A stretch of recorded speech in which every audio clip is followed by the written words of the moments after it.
A lesson to be learned by the Steelers from all the SNL 50 hoopla. Amid all of the hoopla for this weekend's 50th anniversary of Saturday Night Live, I watched the four-part docuseries on Peacock called SNL 50 Beyond Saturday Night. I really enjoyed it. I thought it was better than any individual SNL episode I've seen in recent years. All four parts were intriguing, as was the standalone episode chronicling all the musical guests and influences over the years.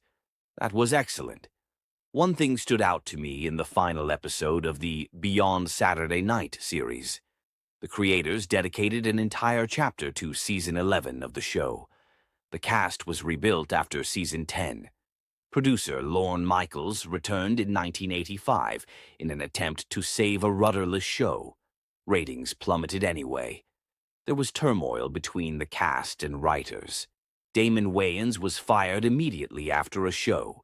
The season ended with a fake fire sketch set by Yankees manager Billy Martin, where the entire cast and writers were trapped in this inferno with a giant question mark on the screen and the words, "Who will survive?" There was even some speculation the show may be cancelled entirely.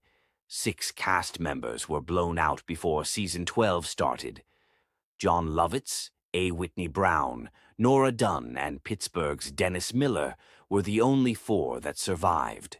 When the program returned in 1986, it came back with the likes of longtime staples, Phil Hartman, Dana Carvey, Kevin Nealon, Victoria Jackson, and Jan Hooks. 38 seasons later, it's still on the air. There had been a codification of the right way and the wrong way to do Saturday Night Live, and I think it had to be blown up. After the 1985 season, we allowed it to blow up, Michaels said. Steelers fans see where I'm going with this. Do Yins really think the local football franchise would ever allow itself to do something like that? Admit that things had gone awry. Admit that the approach was stale. Admit that recent attempts to move forward failed. Acknowledge that efforts to replicate glory days gone by were no longer working.